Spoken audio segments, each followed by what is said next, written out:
Good morning, everyone. Happy Saturday. Um, Glad that everybody was able to make it on a Saturday morning. And right now in Northern California is nice and sunny. A little bit chilly, but well, chilly for us, but you know. Alrighty, let's get started.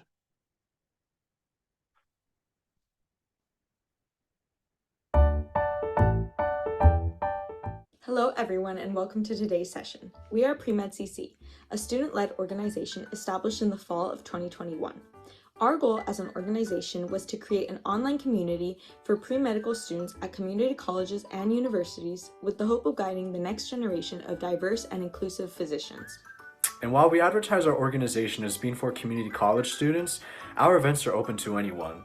We realize that finding guidance and mentorship in a pre-med journey can be especially challenging for first-generation pre-med students, people that lack the financial resources, or just those that do not know people in the medical field. One of the best parts about our events is that they're virtual, so you can do it from the comfort of your own home. We typically have events on Fridays from 5 p.m. to 6 p.m. PST, and on Saturdays from 10 a.m. to 11:30 a.m. PST. If you aren't able to attend the event, all our sessions are uploaded on our YouTube channel. Many of our sessions will end with Q&A with our speakers. Any questions that you have can be put in the Q&A section on Zoom, and our team members will read them and have them answered.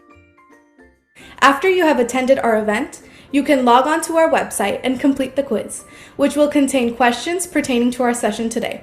If you score 70% or higher on the quiz, you'll be awarded a 2-hour mentorship certificate to show that you attended our session today.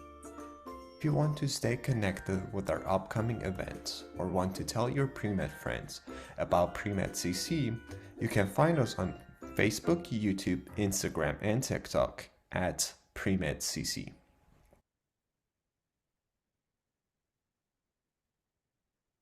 Alrighty, well, thank you everyone for coming. We are honored to have Maria Sckaff speaking today. She's a first year, soon to be second year medical student at the Johns Hopkins University School of Medicine.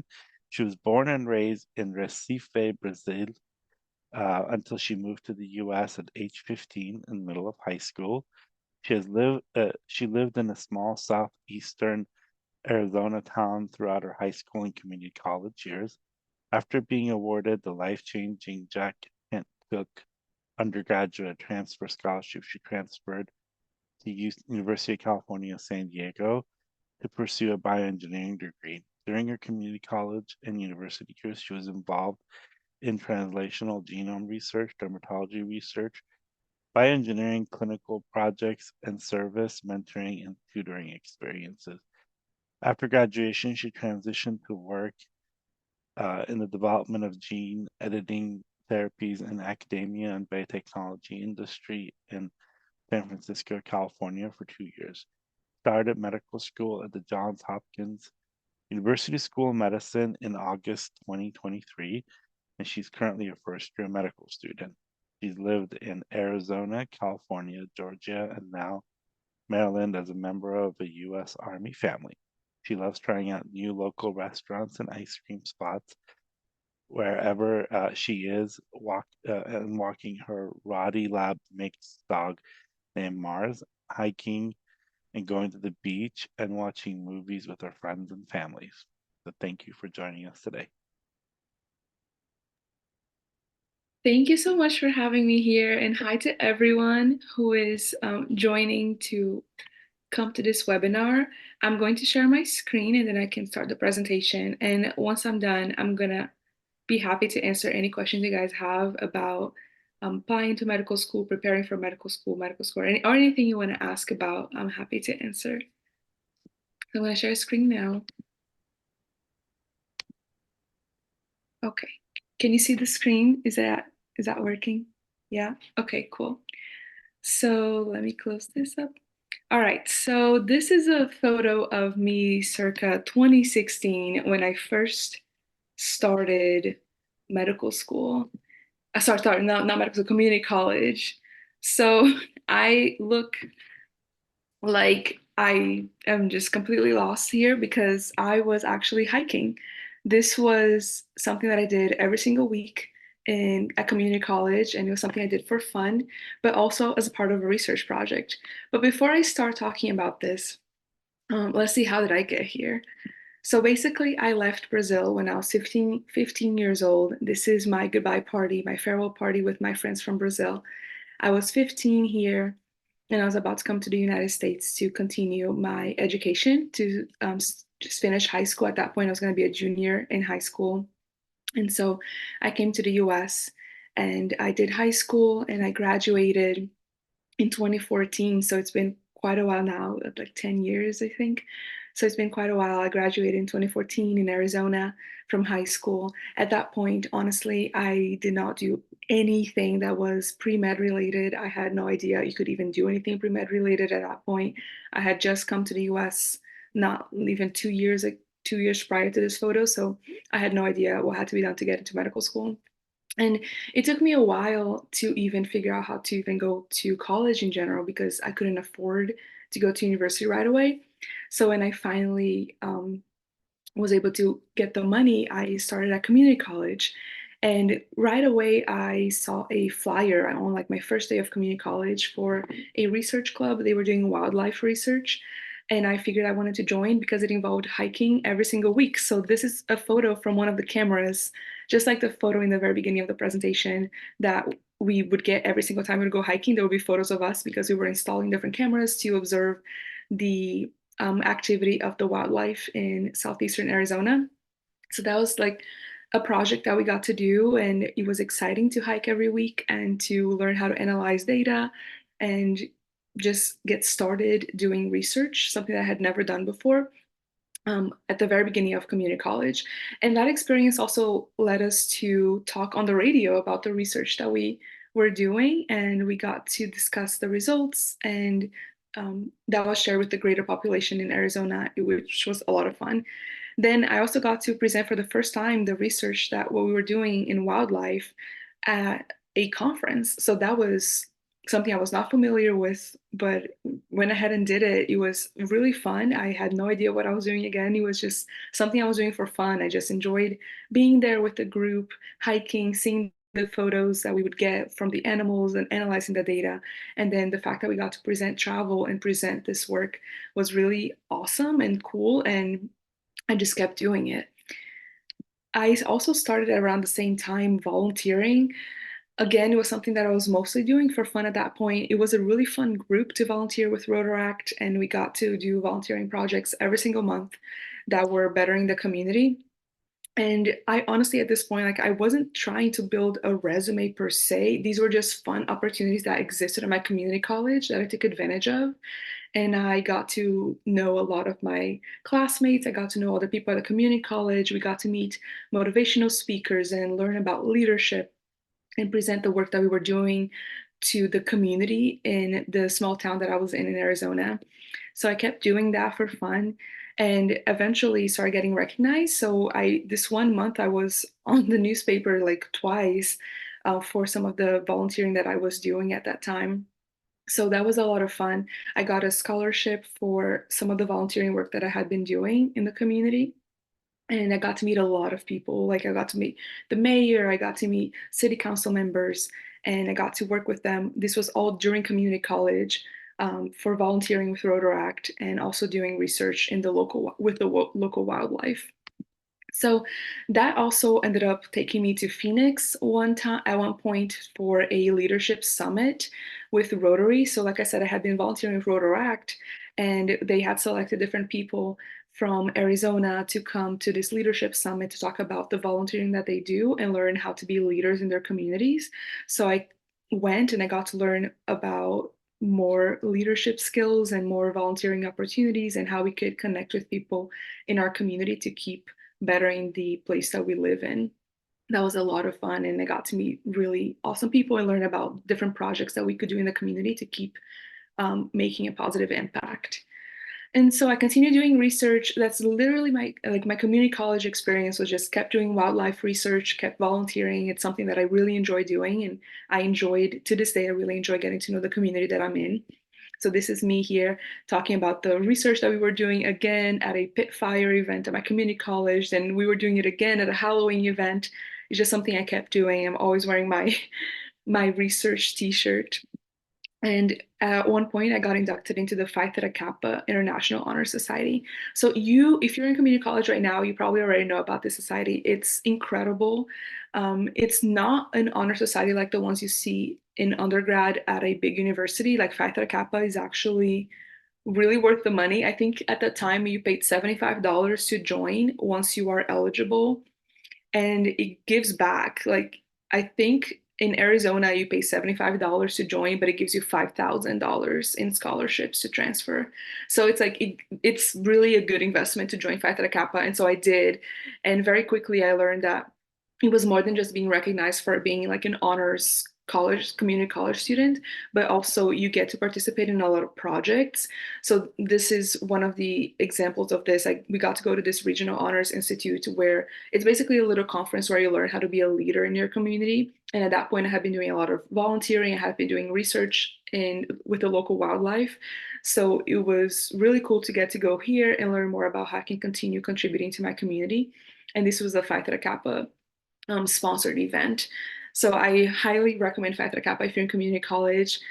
So we kept learning how to bring projects back to our community college and improve the community that we had on our campus.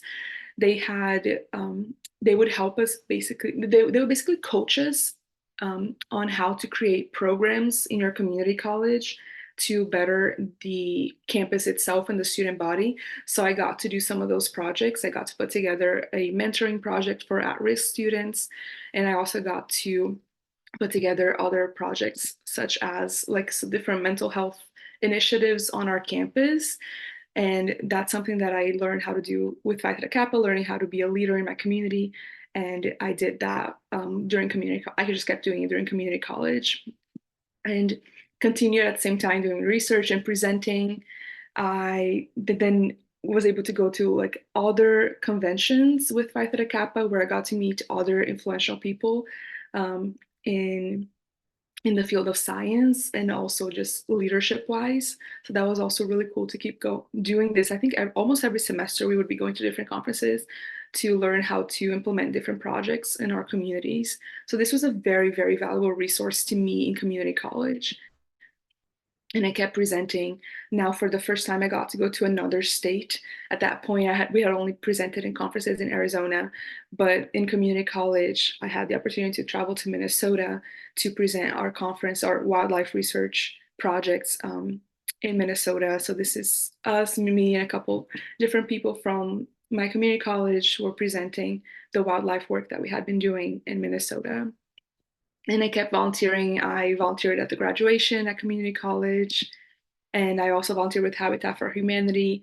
Again, I was in a small enough town that it felt really cool to be a part of these projects because you know the people you're serving, and you're working with city council members. At Habitat for Humanity, I was working with a city council member, and we were restoring different homes and cleaning up different areas of the city, which was really cool. And then started getting recognized for some of this stuff. At my community college, we got some awards for volunteering in the community and also for doing research. And eventually I got my very, very first internship in biotechnology. So I basically applied as a community college student, and there were 45 accepted students in this program. I was the only community college student to be accepted, which felt really cool, but at the same time very nerve-wracking because I felt like I had no experience, and I really didn't. I had never worked in a lab per se. I had only done research in wildlife. So this is where I learned how to run a PCR, a Western blot, for those of you who may be familiar with biotechnology protocols. So I got to learn how to run a Western blot, do PCR, and culture cells. And at the same time, we were working with nurses and neurologists to try to diagnose provide a diagnosis to a patient who had a condition that was just undiagnosed. So I got to do that over the summer and learned a lot of science, learned a lot of medicine, and I was selected as one of the six out of the 45 Helios interns to present my work at the symposium. And this is me presenting. I got to talk about the research I had done over the summer.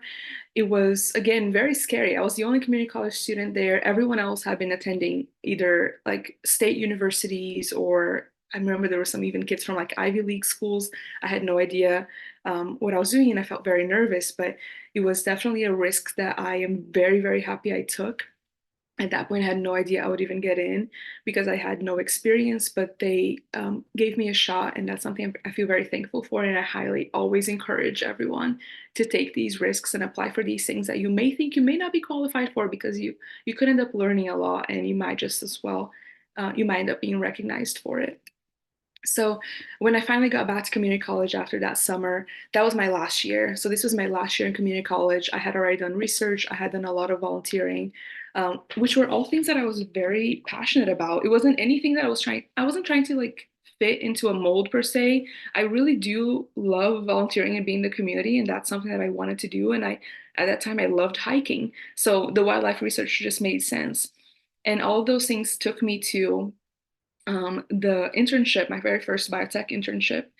So it felt very rewarding, and I wanted to help people realize whatever their passion was. So I was selected in my community college to help teach leadership skills to some of the new students at the community college. So this is me at the academy that they had at my community college to teach leadership skills. And I also got to talk about my experience and some of the work we had been doing in the community at the Rotary Club. So this is a photo of that time. And it was a year where I continued to do the things that I like the most. And this is us, we were restoring a trail near my community college in Arizona. We were trying to build nesting boxes for the birds. This is just a photo of us doing that to try to restore the trail that we had in the community. It was a very, very fun experience to do this, and it was sort of a collaboration with different professors. So you get to work with deans, and you get to work with people in the community and different professors to try to restore a brand new trail.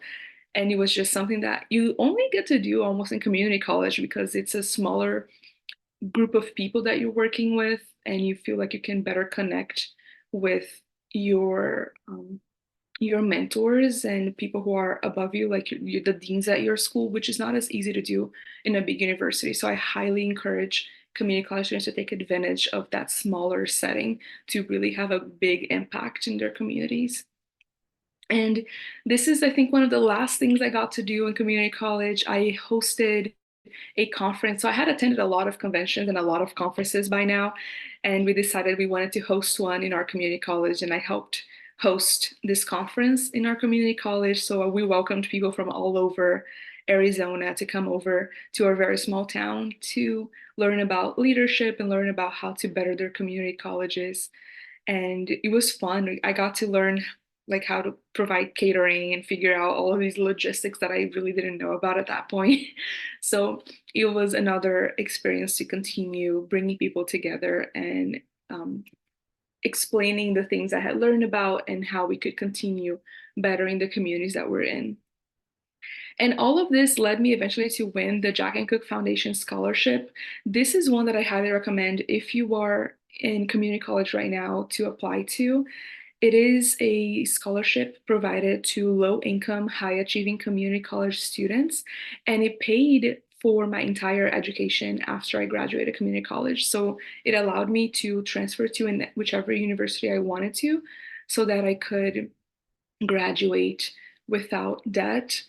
And it was just an achievement that I'm very, very proud of. But it didn't come easy. I applied the first time and I didn't get it. And I applied my second year at community college, and that's when I finally got it. So even if you don't get it the first time, I always tell people apply it again. I actually know quite a number of people in my cohort who did not get it the first time they applied, but they applied again and they got it. So I feel like it's worth it if you just keep being resilient and persistent when you want to achieve something. You may not get opportunities the first time you try it, but you very well could the second or the third time you try it. So for this specifically, it's very worth it because it prevented me from going into debt when I transferred to university. So this is me being awarded a scholarship. This is me with 3 of my mentors at the time. So these are all people who mentored me either in research. So here is someone who mentored me in Phi Theta Kappa. She was the advisor at the time, and she helped me put together all of the projects that I put together for the community. This is the person who mentored me during my entire experience doing wildlife research. And then I have here a photo of someone who helped me write all of my essays for scholarships and transferring as well. So these people definitely helped me get where I am today. And I want to emphasize the importance of making sure you have very strong mentors who believe in you and your ability to succeed. So this is me, I think, on my very last a few moments in community college. I was an honor student at community college, and this is me receiving my medallion for it. It's a photo I really love because it has grandma in it, and one of my professors at community college, who to this day actually are very involved in my education. He actually wrote a letter of recommendation to medical school for me. So I highly encourage you, if you can, to keep in touch with your community college professors because they probably will know you way better than your university professors will know you because community college is just a smaller setting.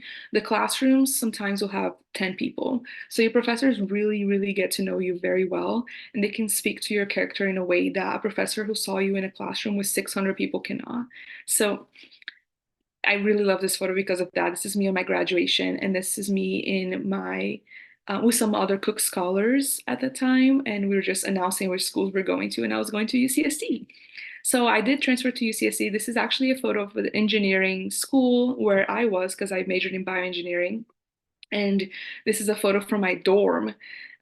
This is literally outside my window. It's just it was beautiful. You see, San Diego is beautiful. If you're from California, you probably already know this. If you're not and you don't know, you haven't been to San Diego, highly recommend to put San Diego on your bucket list. It's just a beautiful city. And this is some of the stuff I started doing in San Diego. I actually was in engineering, like I said, and I got to participate in this robot competition. It's like it's a small thing, it feels, but I was so proud of myself because at that point I really didn't know much about engineering. I had just started at community college. I think I took maybe one engineering class, so I really didn't know what I was doing. But I went with these three classmates, and they taught me so much. Like you get to learn not just from your professors, but from your classmates as well. They taught me so much about engineering, and together we built this robot that won. I think it was second place in the robot competition at UC San Diego. It was just a really fun accomplishment for someone who really did not have that much experience at this point in my very first semester in at UCSD. But I also kept doing research. So this is me doing dermatology research. This is basically what I did the most, like the research that I worked on the most at UC San Diego. In undergrad, I was doing dermatology research for quite a while, and that involved culturing cells and growing tissue, something that I was really excited about as a bioengineering undergraduate student. And it led to my very first publication. And it was like my very, very first time publishing anything. So it was very exciting, and I ended up being a second author. So I was very proud of this accomplishment in undergrad. I also kept doing fun things. I was taking some dance classes at UCSD and always hanging out with Cook scholars. Cook scholars are very close knit. It's a very close knit community, so we get to keep doing that for as long as we could until the pandemic happened. So when the pandemic happened, it became a little more difficult to get together, and I moved around a little bit. But during this time, I was able to still put together some programs in my university. So this is the one that I put together at UC San Diego. So at community college, I put together a lot of mentorship programs and other programs that involved bettering the campus. So here, the focus was a little more academic, but still the goal was to help students excel in their bioengineering classes, because at that point, a lot of the majors at UC San Diego had tutoring available to them. But bioengineering was not one of those majors. We did not have tutoring for bioengineering. So I helped put together it wasn't a tutoring program, but it was more of an open source bioengineering channel where they could learn about the most challenging bioengineering topics in an easier format. And I also got to publish and talk about my work at this conference, also in my very first ever engineering publication. Something that was also done during the pandemic while working with people virtually and some of my classmates. It's a project that actually came out of a classroom work. So I got to work on this in the classroom setting, and we took this class project and we turned it into a paper. So this is something that is a little bit thinking outside the box, and I want to make sure you guys know that this is something that you can do. Sometimes your class projects, if you do like a really good job at them, you can take them into a publication. Like it can become an actual research project. And I don't think people always realize that. So I highly encourage you to keep that in mind as you go about your career in undergrad. Sometimes a class project can really turn into something bigger than that if you have a very good professor who will mentor it. Like this professor was incredible and he mentored us on how to get it published. And that's how we were able to do that. Then, when I graduated from UC San Diego during the pandemic, I moved to San Francisco and I started working in biotech. And this time I was working on gene editing. And it was something that I got to do I think it was sort of like the tail end of the pandemic, like in 2021. So the 2020 had already passed. So I got to go in person and do work in person. And I didn't have any experience with gene editing. I want to emphasize that a lot of the times when I would join a project, it was something brand new that I was doing. It wasn't like I had years of experience doing this. Oftentimes, you have to find someone who believes in you, a mentor who believes in you, and is willing to give you a shot. I wanted to learn a new technology, such as CRISPR in this case, and gene editing. And I did find someone who was willing to give me a shot, and I was able to join their lab and move to San Francisco to do this. And this was a really cool lab to be a part of. It was at the University of California, San Francisco, and the Gladstone Institutes, where I got to learn how to do gene editing in the same building as the people who had basically come up with gene editing. So Jennifer Doudna, who won the Nobel Prize for discovering CRISPR as a tool, worked in that same building. So it felt like a really exciting place to be. And I was very fortunate to be a part of it. And it was a shot that I really took by, like, the way I got this job was even just reaching out to different people in my network to figure out someone who would be willing to take me to do something that I had never done before. So I honestly did not have a lot of experience, but they were willing to let me learn based on just my track record of having done research in other fields. And that led to a couple different publications as well. So this is me studying for the MCAT. I honestly don't have a lot of pictures from that time, as you can imagine why, because I was studying for it. But this is one photo I could find because it was around the time in my gap years when I started studying for the MCAT. So I did not start studying in undergrad at all. In undergrad, I wanted to focus on my projects. I wanted to focus on research. I wanted to focus on my classes to get really good grades. And then when I finally graduated, that's when I started studying for the MCAT. And during that time, I was also volunteering. Like I said, you guys probably got the idea by now. I really enjoy being in the community, and I found a fun way to do this. Again, I don't really choose anything because I feel like it's the right thing to do. I choose things because I think they're fun. And this is one that was fun. I got to volunteer at the Opera House, which meant that I could watch the ballet and the operas for free. So I thought it was cool. And I got to do that in San Francisco. And I got to see galas happening. And I got to see a lot of shows that otherwise would have been super expensive for me to watch while meeting other people in the community in San Francisco as well. And then I transferred from academia into the industry. So again, one more thing that I had no experience with, I had never worked in the industrial sector before. I had only done research in academic sectors, which means I had only done research in like a college or university. I had never really gone into a company. So I decided that I wanted to try something new and I joined a company. And this company was a biotech company in San Francisco. And I got to keep doing the same things I had already done before, gene editing. So this is for the first time something like an opportunity that I got because I had experience doing it. And breaking into the industry, if someone hasn't told you this before, it's kind of hard, but I highly recommend you giving it a shot, applying and finding connections and applying, especially when you have more experience, because I think in academia you can get exceptions and you may try something new that you have never done before and people will like place a bet on you, but in the industrial sector, you need to have a little more experience. So I did this because I already had experience in gene editing and I was able to get the job. So it's just a little caveat. And if you ever have questions about like industrial sector versus academic sector, you can always DM me and I'll be happy to talk about it. It's a little bit different, but it was an experience that I wanted to have to understand how are drugs developed in like outside of a university, right? Like in an industrial sector where people are doing things more for profit. So I wanted to learn how that worked. And so all of that time doing research and doing volunteering work led to all of my experiences that I put together. These are like, I just put together my 15 experiences when I applied to medical school. This is what they were. And you can see I included things from community college because I did a lot in community college and I'm very proud of what I did in community college. So I included that. I included things from UC San Diego and I included things from my gap years as well. And that led to my cycle results. So I applied to medical school while I was working in the industrial sector. And I was fortunate to get into a lot of schools that I honestly never thought I could get into. I had Hopkins as a dream school, and I had no idea I could actually get in. And when I did, I was just shocked. It was just one of those things that you just never know what you can do. So never, like, I highly encourage you to never think that you're not capable of doing something. You probably are, and you just need mentors to encourage you to apply to these schools. I had people telling me, Maria, apply. Like, seriously, apply, give it a shot. You will, like, the worst thing that can happen is you can be told no. And I was able to get into these schools, and I was fortunate to have to make a decision that was difficult, but I ended up choosing Hopkins, as you guys already know.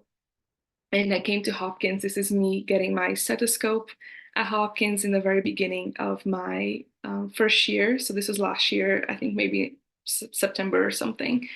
And it's something that feels so surreal because a lot of the time I wasn't really trying to do anything per se that I thought was the right thing to do. I was just doing things that I thought were fun and exciting. A lot of them did coincide with experiences that are important for you to go to medical school, but a lot of them didn't. Like I had never worked in like as a medical assistant or an EMT. And I know this is something that a lot of people will tell you you have to do. And I'll say, sure. I mean, it can give you really, really good exposure. And it's important for you to understand the field that you're going to get into. But it's not the end of the world if you don't have it. You do need to have clinical experiences, but they don't have to be this or that. So I encourage you to always keep an open mind on what you can do and try to do things that you're very passionate about because it comes across in your application. This is me with what's called a molecule at Hopkins. So that's how you learn clinical skills. We spend the first semester of medical school learning how to talk to patients, how to examine patients. And then now our second semester of medical school, we've been already going into clinic and seeing real patients. I go into a pediatric clinic every Tuesday and I see little kids. And I get to, basically work as a medical student and as a student doctor at Hopkins already. This is me. Another opportunity that I've had at medical school is to meet the First Lady of Maryland. And this was a time when we were advocating for different policies in the Capitol. So it's an opportunity that I got to do with Hopkins. It's I want to emphasize, it's something new. I don't know if you've noticed, I have never mentioned health policy until now. I started doing this in medical school. So a trend that you may notice is just my interest and something that I encourage you to try new things and to explore new arenas. It's never too late to try to do something new. You will always meet someone who obviously has always done the same thing. Like there's always someone who is very into maybe health policy, let's say, someone who has always done health policy from community college to undergrad to medical school, and that's great. I am not that person. I like to explore new things a lot and keep the other ones that I've learned to my heart and try to build on them.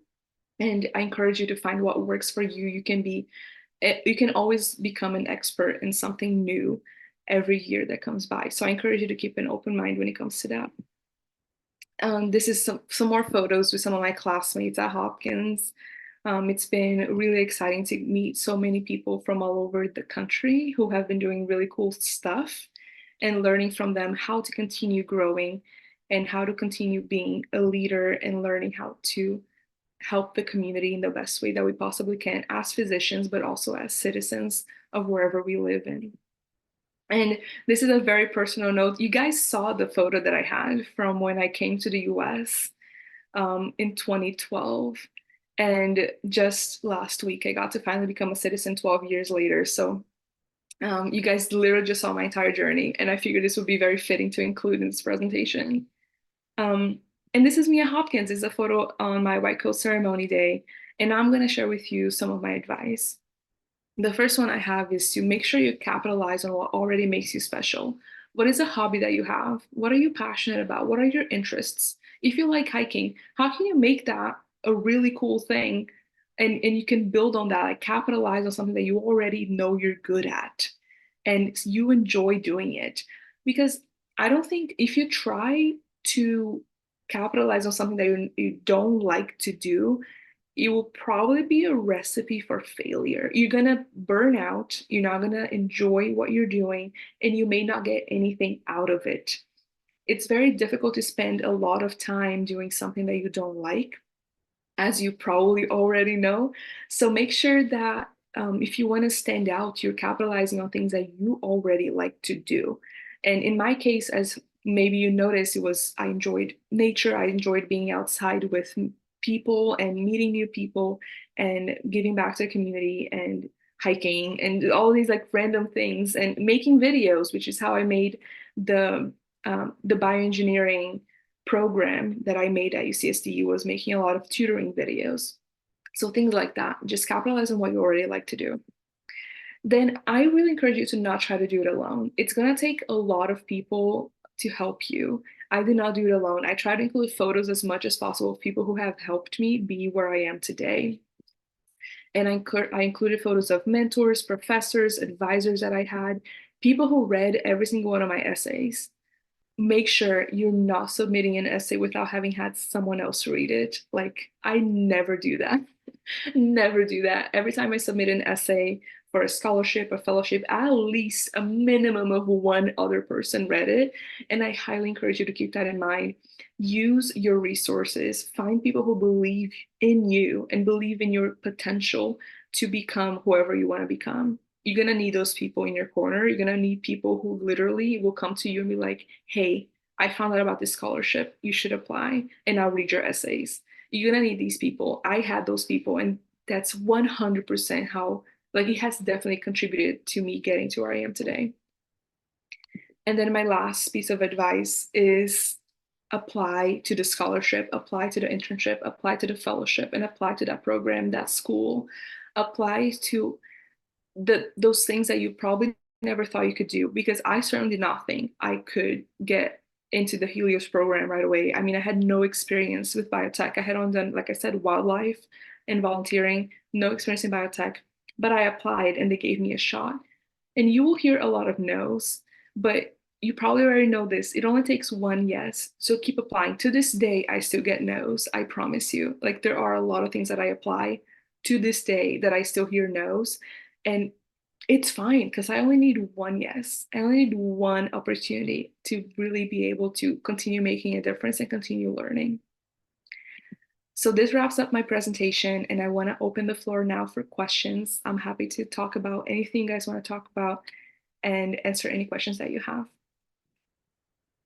All right. So the first question you mentioned, or can you unshare your, so we could see your. Yes. You want me to? Okay.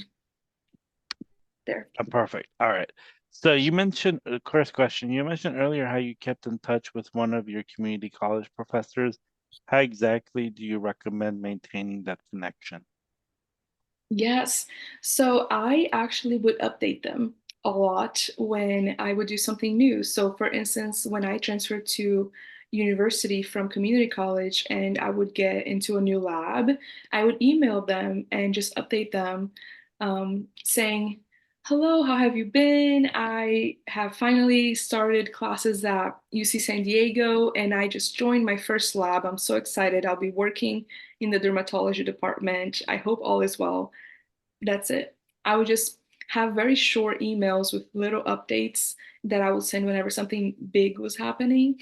Even when I was moving. I would have new photos and I would send sometimes. And it's just a fun way to keep in touch with them. One of the other things I would highly recommend if you, with your community college professors, offer to come back and talk, and you could do it through Zoom Yeah. as well. Just say, hey, can I come back and talk to someone or mentor someone? And that's like another really good way to keep in touch with them. Um, so this is another question. What are your tips on managing classes and getting good grades while being involved in the community and extracurricular activities? Oh, sorry, could you repeat that one? Yeah, what are the tips on managing classes and getting good Um, grades, but also being involved in the community and extracurriculars? so it's not the time management is definitely not the easiest thing in the world. It is a skill that you develop over time, and you have to keep changing it because your schedule is going to change all the time. What I recommend is finding the best way that you learn first, because you want to keep getting good grades, right? So you need to figure out how do you learn first. And that's going to change for everyone. Some people don't like watching lectures. Some people learn better by watching YouTube videos. Some people learn better by reading the textbook. Some people learn better by doing a lot of questions and problem solving or doing flashcards and Anki. I recommend you finding how you learn better, and then you can make sure you have time aside to do that and have time aside every week to do the things that you like. So I like volunteering on the weekends a lot. So that's usually how I would always do. On the weekends, I would be volunteering and I would be doing research during the week in between classes. So at UCSD, I would go into the lab in between classes. And then when I would get home, only study. So I would only study at night and volunteer on the weekends and do research in between classes. I would usually like mix and match, but you need to understand how you learn better first so that you're not sacrificing your grades in the process. I hope that helps give you an idea. Yeah, and extracurricular activities are not going to replace bad grades. So just throwing that out there. Um, this person wants to know that their question is that they've already finished all their prereqs for medical school, but they don't have even a third of your incredible accomplishments. Is applying to Hopkins something that I should do? I'll be applying next cycle. So it depends on what your experience was like in undergrad. Is this person someone who is like in community college right now or in undergrad? And I mean, feel free to clarify, but also I'm going to try to answer in the meantime. So I took gap years. I didn't really go straight from undergrad to medical school. I took gap years because I felt like I needed more time and more experience to do well on the MCAT and to get more research and do more volunteering. So everyone's stories is different, and it's really hard to always know when is the right time to apply. So I'm going to say a few different things. One, if you don't feel comfortable applying right now, take gap years. I'm a huge advocate for gap years. I took them. I took 2 gap years. So I highly recommend you take them if you feel like it's appropriate for you. But second, find a mentor, find someone who's gonna look at the activities that you have and tell you if you're ready to apply or not. So I do have a mentoring program and I meet with my mentees and we talk about it and we discuss like, is there anything that's missing? Anything else that you can do to improve your application? So sometimes having a mentor can be really, really beneficial. Someone like another set of eyes to tell you, like sometimes people don't think they're ready and they are very ready to apply. And that's more often than not the case for my mentees. I always tell them, you're ready to apply. And you don't always know that because we are our worst critics. And I certainly was my own too. So just keep that in mind. So this is the follow-up, I think, to that question. So they have a bachelor's degree from Puerto Rico and moved to the States and then went to community college to finish their pre-med prereqs. Oh, okay. Okay. Well, in that case, you can definitely take gap years if you feel comfortable, but it really depends on the experience that you've had. I highly encourage finding what your passions are, and like I said, capitalize on those. Spend time doing those, and finding what is the next thing that you can do to continue growing as a person, and you will hopefully um, demonstrate that you are capable of going to medical school. I'm sure you already have a lot of experiences because it sounds like you moved around a lot, and so there's a lot of road that you've traveled already, and that's going to speak to a lot of your resilience. Yeah, and I would just say that people that are immigrants like us, we've like had to learn a new language, we had to adapt to a new culture. So I think all of those are important factors that makes you unique. Um, this is the question, this is the dreaded MCAT question. How many times did you take the MCAT? Oh, I took the MCAT one time. So I studied for quite a long time to take it. Usually people study for 2 to 3 months. I studied for, wow, I think maybe 8 months or something like that. I studied for a long time because I had my gap years. So I spent my gap years studying, um, and I had more time than I would have had I been in school. So I would go to work. I worked full time, so I would be going to work when I would get home. I would study for the MCAT a little bit every single day. Wow, from I think like June or July until January. So for many years, for many months. Sorry, not years. For many months, I was studying. So I only took it once. I recommend if you can to Get really one. take it when you feel like you're ready. Take it only once. We've done a lot of talks on MCAT, and we also posted like it was like 5 gigs of Anki and a bunch of other stuff. And so just go back and look at our past events. Somebody posted some of their practice exams, so just look at our past events. When did you submit your AMCIS primary application? I submitted as soon as I was able to. So you guys may or may not be familiar with this, but the application opens up and then it's rolling admissions. So you want to submit as soon as possible. So that was back in 2022 that I submitted. And I think I don't remember the dates exactly for that year when I applied in 2022, but I submitted as soon as I possibly could because it takes time for them to verify your grades and process it. So I highly recommend doing that. Try not to wait too long before you submit them because it is rolling admission. So the quicker you submit, the quicker they will read your application and review you for an interview invite. Another question, as a financially independent student, my question is, would you think working while in community college can be a disadvantage?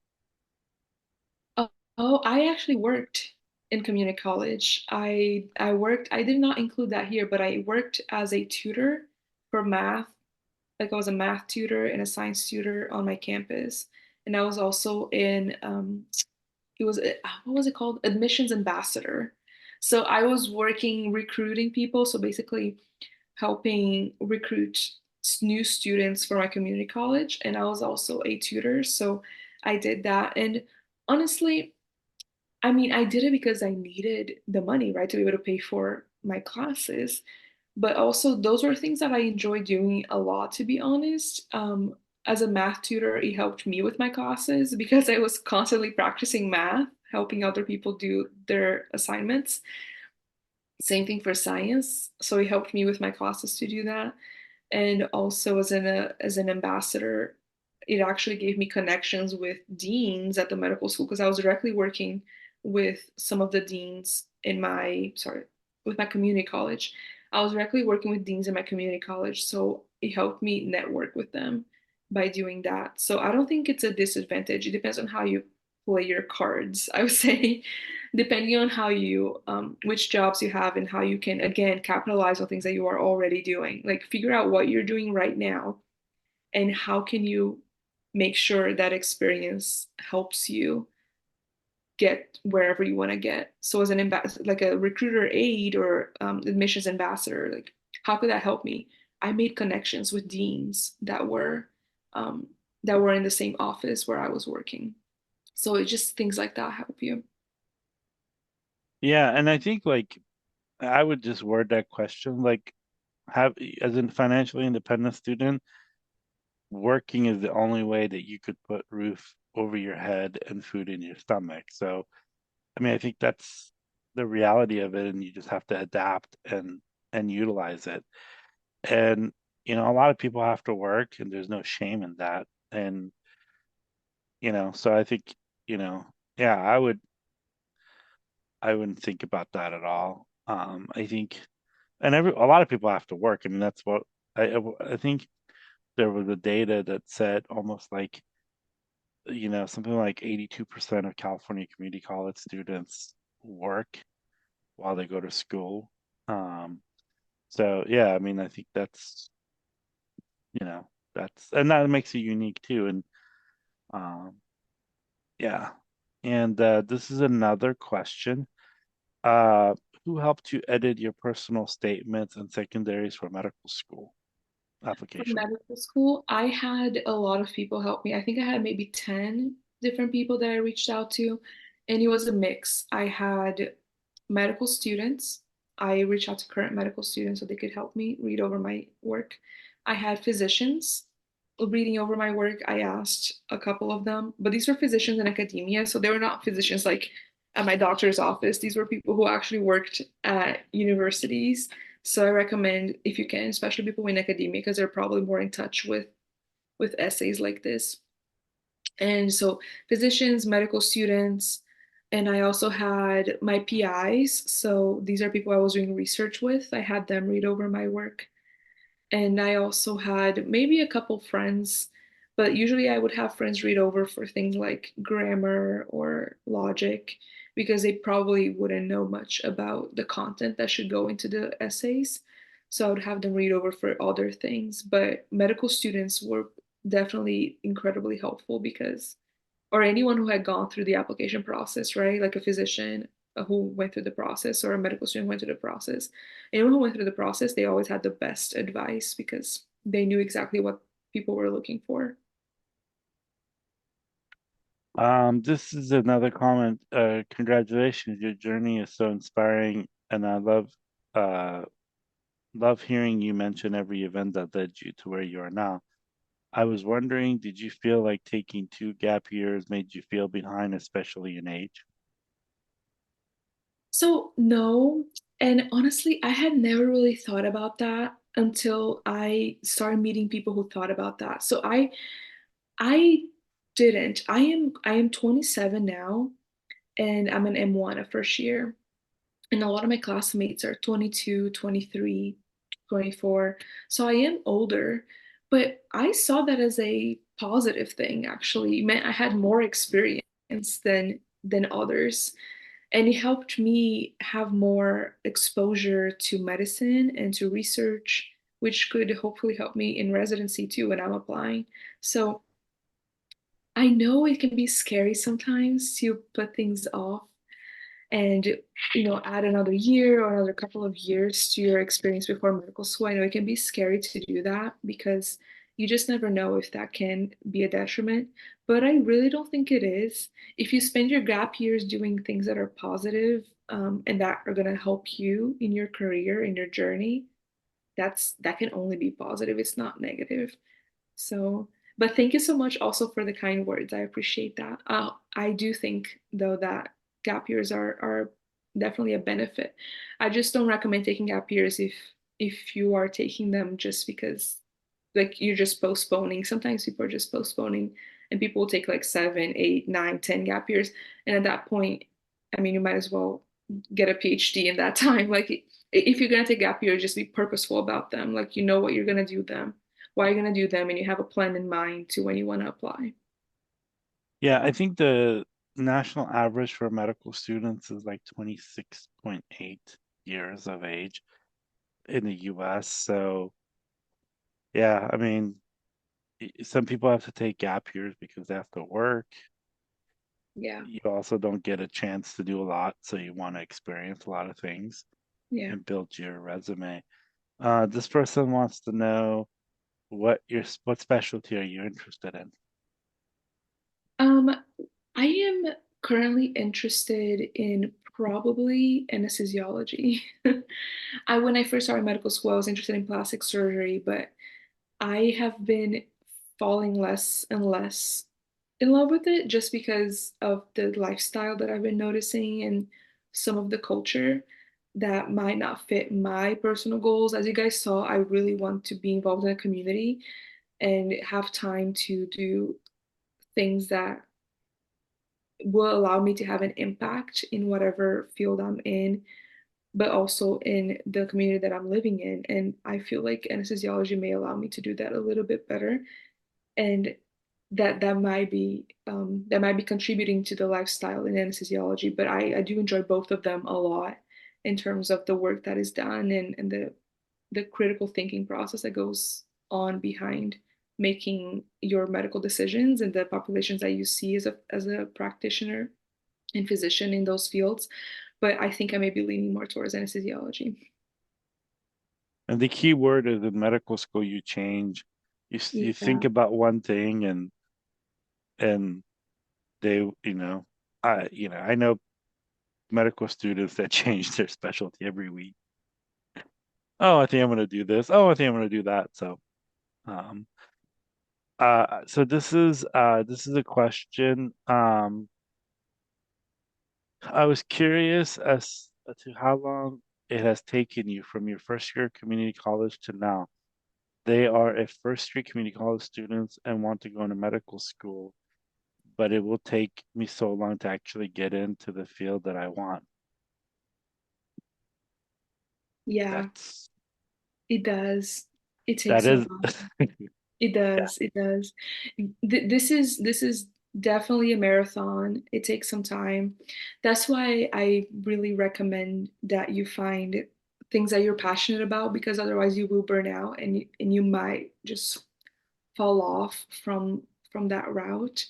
So, okay, to answer your question, you're asking the time that it took me. So I started community college in 2016. So it took me, let's see, so 2017, 18, 19, 20, 21, 22, 23. It took me 7 years, 7 years to start. So it was a long time. It was a long time, but I had definitely a lot of fun. It led me to a lot of accomplishments and a lot of things that I would not have ever had had I not, been on this journey.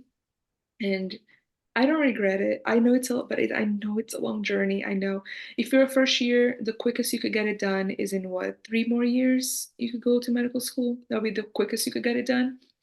Um, and you could certainly do it. Like it's definitely possible. I just wanted to take my time.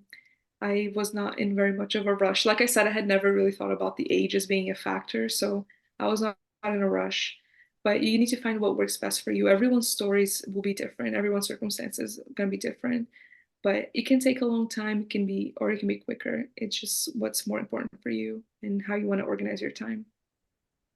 Yeah, it is hard and it's long and residency and everything. And if it was easy and fast, a lot more people would do it. So, you know, Yeah. it's what you want to do. Um, at the end of the day, like what's going to make you happy. And I could get into this whole thing about happiness, but you have to be happy where you are. And if you're not, like change something about it. But Yeah. there should be a joy in anything that you do. I don't want to get too life coaching. Oh, this is a fellow Cook scholar, and they say that they're proud of you and all your achievements. You're truly amazing and inspiring. I'm wondering if you have any weaknesses that you personally have doubts with your application. Yes. Yeah, Yeah. you had it. Absolutely. Yes. First of all, it's always awesome to see another Cook Scholar. I'm so happy you're here. And thank you so much for all the kind words. It means a lot. I definitely had weaknesses. I have weaknesses to this day, and they are a part of being a human being. But yes, I did. In my application specifically, my biggest weakness was probably my lack of clinical experiences, like the traditional clinical experiences. Like I said, I was never a medical assistant, I was never an EMT, I never worked in a doctor's office, I never volunteered at a hospital. Like these are all things that a lot of pre-meds do that I had never done. And it's a bit unusual, and I was very worried that that was going to affect my odds of getting into school. But I had a mentor at that time who told me to not worry about it. So I tried not to worry about it, and it did help. So I'm very glad it worked out. But it's because I had the one clinical experience that I had. Actually, no, I had two. I had one that, like I said, involved diagnosing a child who did not have a diagnosis at the time. And that was my very first experience in biotech and doing research. And it also involved meeting with patients and parents of patients who had rare conditions. So that was a very unique clinical experience that probably made up for the fact that I didn't have the more traditional clinical experiences. And I also had my second clinical experience was also very unique. It was I worked with physicians. I would shadow them and then work with them to develop a bioengineering product that could help their practice. So two experiences that are very different, like from the ordinary, but I was still very afraid because I did not spend that many hours doing them. So, one of them was over a summer and the other one was just a quarter, so 3 months. So both of them are basically like not that long. So that was definitely my biggest weakness that I thought in my application. And thankfully things worked out, but I probably would have found a way, I would have tried to find a way to work more on clinical experiences if I were to go back. But would I really? I don't know. It still worked out. It's hindsight is 2020, but it is definitely the thing that I think was the weakness on my application. Yeah, imposter syndrome is real. I think a lot of people have that. I have a friend who is a dean at a medical school, like an associate dean, and they're first gen and they still feel it. And they're at a very prestigious university and they feel it too. So yeah, I think it's a struggle uh that I think we all have. I think it's insecurities and and I guess I don't know, it's kind of like it's okay to be not afraid but cautious. And I think I've heard this from one of our doctors that I work with, and he's like, if you don't feel anxious about like treating a critical patient, or then like you're not doing like you're not doing it right, or that you're always going to feel that. And I think somebody who has imposter syndrome, you always have this feeling that you're not good enough and that you're not gonna. But I think it's you could you know it's you could have it, but you don't have to listen to it and act on it. Is how you overcome those. And I think everybody has that. Shoot, I get up in the morning and yeah, I personally get it, and I'm pretty sure Maria gets it too. Um, but it's how you overcome it. So, um, and this is actually a follow-up question. How do you overcome your imposter syndrome? What do you do? Oh, you have to remember that you belong where you are and that you deserve the things that you have.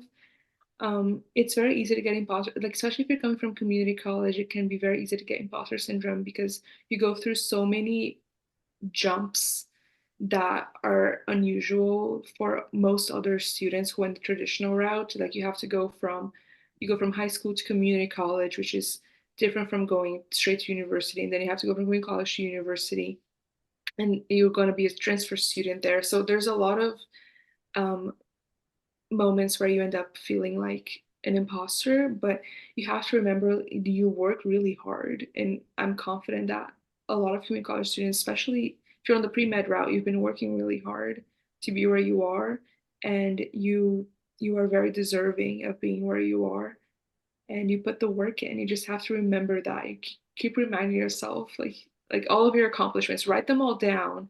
And when you're feeling imposter syndrome, go back and read them, because I promise, like you have to be reminded sometimes that you've done a lot of really cool stuff that makes you very deserving of the the place that you're in right now. Yeah, no, yeah, that's a really great. Yeah. Um, and I just would add community is really important too, that people that lift you up. Um, if you're around people that are always like putting you down, then you should probably not be around them. Um, I think for me is people that just tell me, that reaffirm me. I think Yeah. that for me is like a big, um, you know, I guess I call it getting, getting called and getting reminded. Um, I have another question. So if you could talk to yourself, if you go back in time in 2016, getting to the time machine, what would you tell yourself? I would probably remind myself that it's gonna be a really long journey. Like it's gonna take some time. But if you keep doing the things that you're very passionate about and do them well, um, things will work out. And then my other question would be, if you have to do this all over again, what would you do differently? Yeah. Mm, that is a hard question. But I think I'm not usually one person to regret a lot of things that I do. But I think if I were to do something differently, is I probably would have tried to be more patient with the the obstacles that are going to come across because they will. You're going to hear a lot of no's, but you just got to be sort of patient that things will work out and just be confident in that and not stress too much with the intricacies and the little details of things. Just be a little it I feel like I had a lot of stress trying to like navigate research and volunteering and trying to navigate my classes and my grades, and it was so stressful. It always is. Um, but I probably try to remove some of that stress away a bit more. Somebody has this question. Um, have you struggled with mental health, or and are there resources in medical school that could help you with that? Yeah, yeah. Actually, in undergrad, I had a lot of testing anxiety. Like before I would take a test, I would get so anxious. And after the test too, I would get so anxious and so nervous about it. And I did. I had a lot of help at UC San Diego. I had a lot of help and they were very nice. They would allow me to have more time to take the exam, or they would let me take the exam in my own private room. I would just get really anxious about it. And I think it was a result of like me putting a lot of pressure on myself too because I wanted to do well. And so that was a lot. Like I said, it's a lot of pressure and a lot of stress when you're trying to do well and get good grades. So I think that culminated into a lot of testing anxiety. But I fortunately had a lot of help from the institution that I was at UC San Diego, but I also know Hopkins. Hopkins has a lot of support when it comes to mental health as well. So I'm very fortunate to have gone to institutions where there's a lot of opportunities for you to do well. Yeah, that's a really big one, and the biggest thing is ask for help. Um, and there's a lot of resources. Yeah. Um, this is a question: should we have a lot of community service for medical school application? Do medical schools want to see a certain amount of Yes, community they do. service? Yes, medical schools do want to see community service. That's 100%. I can tell you for certain. I have heard from admissions committee members themselves saying that they are looking for community service. The amount per se, I am not sure. It's probably going to vary from school to school. But I do recommend that you find some some community service, so something that you enjoy doing, and you cultivate it for a long period of time as opposed to just like one time volunteering. Cultivate something for like many weeks, many months, if you even can, like years. And if you do that consistently, I mean, that's it, right? You're serving your community. You're there. You're showing up for the people that are your neighbors. And so That's really important. They will be looking for it. But I recommend one, doing something that you're passionate about and doing for a long period of time if you can. How did you know that this was the path you wanted to take? Did you develop it naturally? Was it a childhood dream? Yes to all of them. Like, yes, it's so sort of, I mean, as a kid, things go back and forth, right? Like at some point, probably wanted to be an actress or something like that or whatever. But I think it was always sort of in my mind. But like I said, I kept doing things that I really enjoy doing. So I wasn't on the pre-med track officially, like actually doing pre-med things until later on.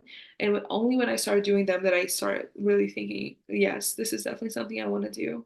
So it took some time to, um, it was like naturally something I was interested in, but it took some time to keep reinforcing that in my mind and keep pursuing the path.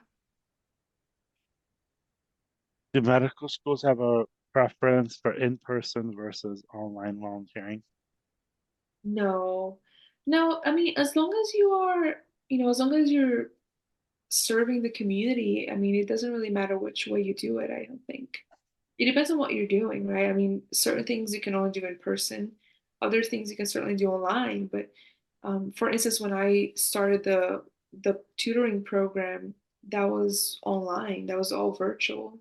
But I've also done things in person before, like when I was restoring the nature trail at my community college. So it depends on what you like to do. So some things may be online, some things may be in person. I wouldn't focus so much on the format as opposed to focusing on doing something that you're passionate about. The only thing that I would add is if you're shy or not, like if you're a shy person and have a hard time, I would say put yourself out there and as much as you can so you get comfortable um kind of standing up for your voice, but also being comfortable around people because as a doctor, you're literally going to walk into a room and within probably 1 or 2 minutes, you're going to be, asking people really intimate questions and also examining them. So you have to be really comfortable around people. And so if you're a shy person, obviously, if your work and life and all the other things you can't do in person, then do, remote, but try to be, put yourself, out there as much as you can. And, there's some things that you can only do in person. So like Habitat for Humanities, you can't do it. I mean, technically you could do it remotely helping them fundraise and stuff, but literally like putting hammer, or the trail. Yeah. I mean, you have to be in person. Um, so this is another question. Does it have to be volunteering or can it be work experience, for example, working as a wildland firefighter? Um, Um, so in your application, they will ask if you are paid or not for that experience. So if you are working and being paid, getting paid for it, it counts as employment. So it's not volunteering or community service. Um, but I mean, working as a firefighter, I think that was the example, right? That definitely counts as something that is, it's a part of your journey, a part of your experience, and definitely worthwhile mentioning in your application. Is going to make you, is going to, be a part of who you are. So definitely include it. But I don't think it counts as volunteering. yeah, I don't know if wildland firefighters do EMS calls, but I know a couple of people that are either volunteer firefighters or full-time firefighters, and they do a lot. They're all EMTs, and so EMTs slash paramedics. So yeah, so I don't. Yeah, that's a. But I mean, shoot, wildlife firefighter. I mean, if you're certainly in California, like wildfire. I mean, not even California, like Arizona, pretty much the entire country, and has dealt with that. So I think that's a huge. I mean, it's a very honorable thing to do, and yeah, and you're doing like I would say the Lord's work, but not everybody may be religious, but I think yeah, I mean, I certainly live in the community that burned down. I lived in a community that in 2017 literally 3,000 homes burned down. So yeah, and those firefighters are definitely, and you're doing important work. So yeah, I wouldn't, I wouldn't worry about that. But I think, and I think it makes you also unique too. I mean, you know, um, does anybody else have any other questions? Anyone? This is what part of medical school have you liked so far, and what part of medical school you have not liked? Um, I think I really enjoyed having a platform to learn about a lot of things that I had never learned about. You're always learning new things, but it's more than that. It's the ability to go in and shadow physicians whenever I want, and being able to like do health policy, which I had never done before. So I think that that's probably the best part is getting to do all these new things and having the platform to do them. Some of that may be specific to Hopkins, but I think other medical schools definitely can have these opportunities for you. So I encourage you trying to do those. And probably the thing that I've not liked as much is probably the fact that it's hard to find time. It's difficult to find time. I mean, there's a lot of classes to watch all the time, and quizzes and exams almost every week. So it can be difficult to find time to do the things that you like. But it's not impossible. I still find myself taking breaks a lot and having fun. But it's just like people say, like you're learning a lot of things and you have to keep up with it. So that can be difficult, but it's not necessarily that I don't like it's hard, but the stuff that you're learning is fun and energizing. So I do have fun with it. Okay, this question is, why did you select Hopkins versus the other universities? Hopkins was, like I said, my dream school, but then when I interviewed and I got into the different schools, it became much more difficult to make a decision. Hopkins did, though, have a lot of, and to just say, well, Hopkins has a lot of connections with DC and health policy and changes, and just historically, it does change how medicine is made and practiced a lot. So I wanted to be a part of it. I was picking between a lot of, for a long time, it was between Hopkins and Stanford. Stanford is also very innovative, but I had already lived in the Bay Area for 2 years and had done a lot of research. So I felt I wanted to try something new, a new environment, and Hopkins was the perfect fit for that. This is another question. Have you dealt with relationships, and can you have relationships if you're going through medicine? Oh, you can definitely, yes, I think probably most of my classmates are in relationships. Um, it's important that your partner is supportive because it is tough to be in medical school, so you're gonna need supportive partners to be able to get through it. But it is very common that people in medical school are in relationships, like very, very common. I think most of my classmates are. Yeah, just because you're in medical school, you don't stop living. So yeah. Um, do you have any advice when it comes to dealing with discouragement you may feel through this process? Oh, well, discouragement, yeah, there's going to be a lot of it, a lot of moments when you're going to feel discouraged. And I recommend um, reminding yourself as much as you can that you like literally any you have to like really hit this in mind. Anything you want to accomplish, you can. You just have to be really persistent at it, and you need to have people helping you. It's really hard to do anything on your own. I definitely could not have gone to medical school by myself.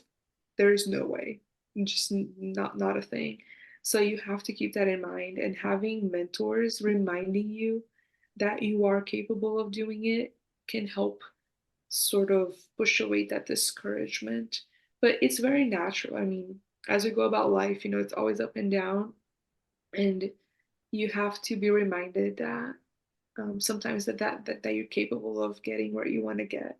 So support helps a lot, and try to, like I said, try to write down somewhere all of your accomplishments and your goals, and keep those in mind and keep fighting for them.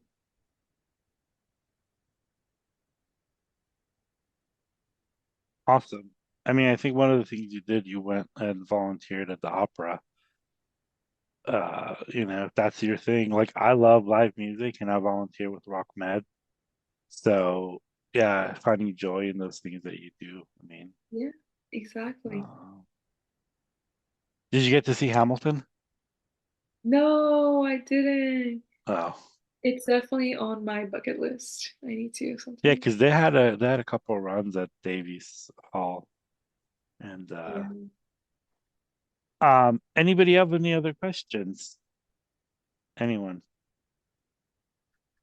Because if you don't, um, we're not going to keep Maria. Or you, sometimes people are being shy. So, um, oh, this person wants to know, how did you learn your study habits or study habits or Oh, they change all the probably time. probably like learning habits or learning. Right, right. It changes all the time. And I think that's something that it's important to be flexible about, because each class is going to be so different. In engineering, you have to do a lot of problem solving. Like, that's what you have to do, a lot of problem solving. And then you go into your biology classes, and people are using a lot of flashcards to memorize things. And then you go into a physiology class, and you have to really, really think about the processes that are going in everything that you're learning about. So a lot of drawing out diagrams, reading, and trying to map the concepts. So it depends on the class, and you have to become flexible with it. But it helps understanding the options that you have. You can do problem solving, you can do flashcards, you can read, you can draw diagrams, which I really enjoy doing, because I love physiology. So I'm always like trying to draw diagrams and see how things connect in the human body. So you gotta find what works best for you, but also keeping in mind that for every class it may be different. Awesome. This is a question. Do you have any plans for the summer, like summer internships in medical school, or uh, or how do you plan to be competitive for residency? I do. I'm gonna be doing research over the summer in health policy. So that's what's gonna happen. That's what I'm gonna be doing. And for residency, honestly, I'm gonna keep doing the same thing I always do. I'm gonna keep doing things that I like, and that's my plan. I have tried in the past. I literally tried to do research or on things that I did not care about or didn't really like, to try to be competitive, and it was miserable. So I do not like that I do not like that way of going about things. So I'm gonna keep doing the things that I like, things that I am passionate about, and I'll apply to residency and we'll see where I end up. I know there's a lot of prereqs for medical school. Did you find any classes in particular to be harder than others, like organic chemistry? How did you study for the classes that were harder than others? Yes, organic chemistry is very difficult. I had a hard time with it too. And for that one, I probably what was I doing? I think I was doing a lot of problem solving. Like for classes that were very difficult, you have to pass a test, right? How do you prepare for a test? You have to do a lot of practice tests. So I was doing a lot of practice tests for the whenever the class is very difficult, it's when I try to do the most practice tests and exams and practice problems. Yeah, yeah. I mean, I think that's like finding your learning style. There's a lot of like things you could find online that you could take quizzes to Yeah. discover your learning style. But also, like every community college, university has learning centers. So you could go and find out like what your learning style is, um, and how you learn. Like, and certain classes, like Maria said, like physics, calculus, those are just brute force classes that you just have to do a lot of. Not all of us are going to be as smart and talented as Maria to do engineering, but we still have to do calculus and physics. And those just are brute force classes that you just have to do a lot of problems, Yeah. and there's no way around it. Um, and then if you're a visual learner, then pictures and things make you learn easier. So I think that's a really important thing to learn like early on, because you need to know what your superpowers are, and if you're somebody that learns through visually, then great. If you do by doing, then so I think figuring that out is really important. This is a question: would taking a gap year and becoming a paramedic, would it be worth it? I would say yes, but I also would say that it also depends on what you're doing and what your interests are and what your story is. If you have already done a lot of clinical work, um, maybe you could try something new. You can try to do some research. You can try to explore. I know some people do like AmeriCorps, which is basically volunteering. Um, there's other things that you can do. But if that's what you're passionate about, that's what you want to do, yes, you can take gap years to become a paramedic. I actually know people who have done that and got into medical school. It's very common. So, yes, you can do it, but if that's something that you've done already or you've already have experience with, I would also encourage you to do new things. So it depends on what your preferences are. Yeah, I mean, I think if you want to go to medical school, becoming a paramedic takes actually a little bit over a year, because the classes are about 6 months, and you need to put in like I don't know how many hours it is, but it's a lot of hours, and you can't get them all. Like, you can't work 200 hours a week. So becoming an EMT, like it's much shorter, and you could do it like part time while you're going to school. Like, I'm an EMT, and I got a job out of it. And but I think with a paramedic, I think California, you have to do about 2,000 hours just clinical. Um, plus, I think it's something like, I don't know, but it's usually take like 7 to 8 months full time, and it's like full time Monday through Friday. So, and paramedic is a career, so definitely look at EMT. But there's things you could do. You don't need to take a gap year. You could, like, if you, and I don't know where this person lives, but if you can take organic chemistry and bio, there are places that you could do your EMT in like 2.5 weeks, and it's pretty simple. Um, in terms of like, if you are, could learn really, really, really tough question things, EMTs are great. And plus, being a paramedic, you have to be an EMT too. So, and then the other part of it, you have to work at least a year as an EMT to be a paramedic. So, but if you're already an EMT, then go for it. Um, the other question that somebody else where did it go? I guess it was answered, asked.